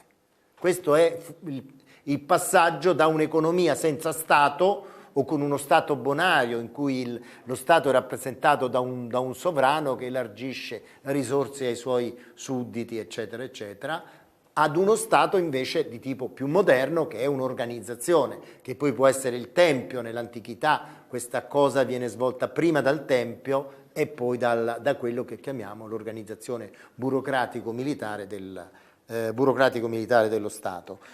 Quindi il baratto telematico può funzionare nel momento in cui tu o sei arrivato a un livello di società che non ha più bisogno dello Stato, perché si autoregolamenta, ma questo presuppone che sia scomparsa la violenza tra gli umani, se no qualcuno la deve monopolizzare per impedire che ciascuno la possa utilizzare. Questo è il momento storico, il punto che stiamo attraversando. Quando dicono lo Stato come azienda, dicono la più grande fesseria del mondo. Lo Stato è una singolarità che ha una precisa funzione. Ora lo Stato ha nella sua natura questi due elementi, quello parassitario, che ho descritto prima la sua origine, e quello di doversi muovere per il bene comune. Noi ci arrovelliamo il cervello attorno a questa contraddizione, perché nello Stato sono presenti entrambe queste istanze, quella parassitaria e quella di definizione del bene comune. Se non riusciamo a sceverarle, se non abbiamo una generazione di funzionari pubblici che siano motivati al bene comune e motivati a entrare nell'amministrazione per fare le cose per bene, noi non ne usciamo, ma noi la situazione l'abbiamo peggiorata, perché negli anni 70 quelli che siamo entrati per concorso, cioè di carriera, potevamo scegliere qualunque, con i titoli di studio che avevamo, potevamo scegliere di fare qualunque mestiere. Se abbiamo scelto di fare i funzionari pubblici è perché ci abbiamo creduto. Funzionari dello Stato. A un certo punto ci hanno detto, non negli anni 90, a metà degli anni 90, ci hanno detto non siete più funzionari dello Stato, voi siete funzionari del governo. Cioè, mentre prima la nostra funzione era quella di contenere la classe politica, e contavamo come la classe politica, e a volte anche di più, e non sempre era giusto, però funzionava in qualche modo, dopo la metà degli anni 90 ci hanno pagato un po' di più, ci hanno tolto ogni potere, e ci hanno detto che se non piacevamo al ministro di turno andavamo a casa o comunque non ci veniva rinnovato il contratto, capito? Ma questo ha peggiorato la situazione. Aver messo gran parte degli apparati amministrativi nelle mani dei sindacalisti, dopo averla sottratto a funzionari di carriera, ha creato molte delle degenerazioni che stiamo pagando in questi anni. E adesso siamo a una fase diversa, li stanno togliendo ai sindacalisti per darli ai professori della Bocconi, e mi raccomando che siano esclusivamente della Bocconi. Vedremo se poi questa cosa sarà buona. Io da ex professore della Cattolica, mo non per far cattolico, vi dico che sarà un disastro, ma poi andremo a vedere. Allora, ci mangeranno a Bocconi. Infatti poi io scherzavo che quando facevano le interviste a quale università mi ero laureato, dice Bocconi, Bocconi, Bocconi, Bocconi, a me ho detto Spizzichi. Vabbè, giusto questo, guarda, questo veramente è forte, lo yoga da risata. Allora, Draghi, vabbè, a microfoni aperti ragazzi. Sì, è vero, Caffè lo considerava il suo migliore allievo e non aveva tutti i torti, e un giorno mi disse ci ha tradito perché è passato ad aspettative razionali. Poi c'è stato il Britannia e il resto lo sapete pure voi. Allora, vabbè, Gabriella, banca etica, eccetera, eccetera. Per me la banca deve essere etica. Quindi non è che dobbiamo fare una banca etica che poi si scopre che magari sta finanziando gli armamenti perché non lo sanno, perché succede, e poi le altre banche fanno come gli pare. No, la banca deve svolgere una funzione etica che si chiama credito, ed è credito alle imprese, è credito alle famiglie, è credito di cui c'è bisogno nella misura in cui abbiamo necessità di fare determinati investimenti, raggiungere la piena occupazione e stare bene, contribuendo con tutto quello che deve fare la pubblica amministrazione, le altre istituzioni, eccetera. Per me l'etica è questo, perché dire che c'è una banca etica per giustificare che poi tutte le altre non lo siano, non mi piace, non mi convince. Moneta unica mondiale. Allora, se è una moneta che serve per le compensazioni internazionali, e dall'altra parte ci sono le monete locali, nazionali, regionali, e che più ne ha più ne metta, bene, se no è ancora peggio, è come l'euro, cioè ti toglie la possibilità di crescere, non il contrario. Allora, il problema dell'insolvenza delle banche e del bail-in. Sì, dunque mi sono dimenticato, insomma, qualcosa mi posso dimenticare. Allora no, di ragionare sul discorso che fece Visco qualche mese fa, che annunciò che d'ora in poi, quando le banche andavano per aria, non si sarebbe ricorsi alla fiscalità generale, ma al bail-in, cioè depositanti, correntisti, eccetera, eccetera. È vero che c'è la regola dei 100.000 euro, però non è che sotto i 100.000, prima di tutto, non è che sotto i 100.000 euro vai là e ti danno i tuoi 99.000 euro, assolutamente no. In quel caso poi i depositi sarebbero assolutamente razionati, cioè ti danno 200-300 euro al giorno. Poi tu comunque hai il tuo, ti viene garantito che che è tuo quel credito di 90.000 euro, ma non è che ci puoi mettere le mani sopra, sempre per quella ragione che vi dicevo prima, che non ci sono quei soldi. Quindi ti possono dare 200-300 e così vai avanti. Però nessuno può, come dire, escludere che poi facciano una nuova legge, una nuova normativa, un nuovo intervento, eccetera, eccetera, e dicano 50.000, 40.000, 20.000 e poi qualunque altro tipo di rapporto tu abbia avuto con questa banca ti mette in condizione di perdere quello che hai. Però il punto è un altro.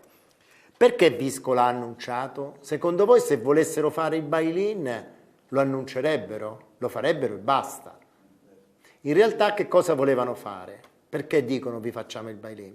Perché noi investissimo in qualcos'altro, e cioè vedrete che i titoli delle banche andranno su, li faranno comprare e poi arrivati al massimo del guadagno che si può ottenere ci sarà il crollo dei titoli delle banche. Allora tutti i giornali, i giornalisti, gli scienziati scriveranno sono crollati i titoli, eccetera, eccetera, ma sono film che abbiamo già visto 1 milione di volte, insomma.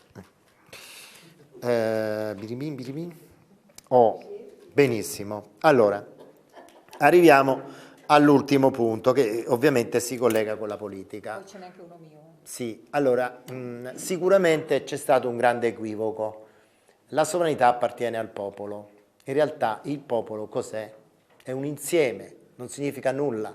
La sovranità è sempre un fatto individuale, può essere il monarca assoluto, che grazie a Dio l'abbiamo superato, forse, può essere l'oligarchia, che secondo me ancora c'è, a cui possiamo dare nomi e cognomi, possiamo chiamarli Rothschild, Rockefeller, eccetera. Sono quelli, secondo me la cartina a tornasole di capire quali sono, è che sono quelli che riescono a guadagnare, a stare a galla anche quando ci sono le crisi, guadagnare sulle perdite.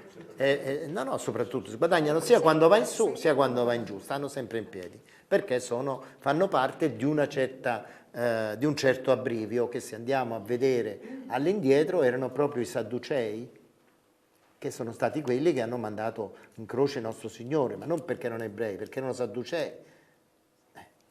Non sono stati farisei, c'entrava niente. E poi un'evoluzione di questi Sadducei ha prodotto un filone che poi è uscito anche dall'ebraismo, e quindi non si può parlare semplicisticamente di massoni, di sionisti e di ebrei, anche se molti di loro lo sono, perché non è così, non è esatto, è una cosa un pochino da approfondire. Allora, tornando invece al tema importante della sovranità. Allora, avrebbe senso dire che la sovranità appartiene a tutti e a ciascuno. Ovviamente è limitata dal fatto che anche il vicino la deve esercitare, e questa sarebbe la grande rivoluzione. È ovvio che per negare questa circostanza bisogna, come dire, ricorrere a delle finzioni giuridiche, come la personalità dello Stato depositata di qua di là, tutte cose verissime, ma che non mi interessano più di tanto. Cioè, quello che mi interessa è se la gente capisce e si riappropria della propria sovranità, e questo è il percorso politico che mi interessa. Grazie. Allora, una curiosità. Io per la cronaca, per non sembrare reticente, io ho buoni rapporti con varie forze politiche, quelle che mi chiamano, eccetera. Però se avessi proprio sposato al 100% una forza politica corrispondente a quello che è il mio pensiero, lo sapreste. Allora, e non mi chiedereste con chi sto. Prima una domanda al pubblico: quanti di voi non hanno mai assistito a una delle serate, che ne abbiamo fatte numerosi, dell'altra faccia della moneta, che non hanno mai assistito? Quindi sarà il momento di ripeterla, sarà il caso di ripeterla. Seconda cosa, io ho dovuto anche andare un po' avanti e indietro, però cercavo di... Hai parlato della telefonata di Kohl? No, no, qua ti voglio, qui mi dispiace. Adesso ci racconta questo aneddoto.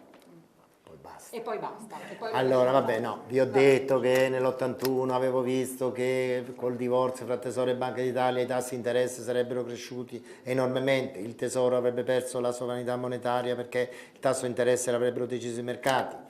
Poi gli ho detto che avevo litigato con il ministro, che ho detto questo e quell'altro, le piccole imprese, il debito che aveva superato, eccetera, e che Andreotti mi aveva chiamato all'inizio dell'89, poi mi sono perso. Invece, allora, ritorniamo all'inizio dell'89. Allora, mi chiama Andreotti, mi dice vuoi collaborare? Sì. Allora praticamente mi ha messo a disposizione, mi ha chiesto che dobbiamo fare per cambiare l'economia di questo paese, dovete mettere me a capo del Ministero del Bilancio, adesso ci penso io. Pensando che era una cosa, pensando che era una cosa così. Invece durante l'estate ero in vacanza con mia famiglia, mi sono venuti a chiamare e il Ministro del Bilancio mi ha messo a capo di tutta la struttura interna ed esterna del Ministero, quindi praticamente tutto passava dal mio tavolo. Io ho lavorato alcune settimane cambiando la revisione, come si chiama, una cosa previsionale e programmatica, che è praticamente l'antenato del DPF, la relazione previsionale e programmatica, scusate, non mi veniva, che è l'antenato del DPF, e ho cominciato a lavorare su quello. Siccome si sapeva che lavoravo su quello, la Banca d'Italia, la Fondazione Agnelli, la Confindustria, la Fiat e infine Helmut Kohl ha chiamato il ministro del Tesoro Guido Carli e gli ha detto: so che c'è qualcuno lì che sta remando contro il nostro progetto. Il loro progetto era questo: fare una moneta unica per impedire che l'Italia potesse svalutare, accettare la riunificazione della Germania in cambio dell'abbandono del marco che gli aveva chiesto Mitterrand, ma perché questo funzionasse bisognava deindustrializzare l'Italia, quindi togliere di mezzo le partecipazioni statali e le piccole imprese. Questo era il progetto di Kohl-Mitterrand, e nelle memorie di Carli, che queste cose descrive come le ho descritte io, però dall'altra parte della barricata, cioè se voi andate a leggere 50 anni di vita italiana, ci trovate le stesse cose che trovate sul mio Chi ha tradito l'economia italiana, solo che per me avevano rovinato l'Italia, per loro la stavano salvando. Vedete voi, c'aveva ragione. Bene, allora vi ringrazio di essere stati con noi questa sera e ringrazio tantissimo il professor Nino Galloni.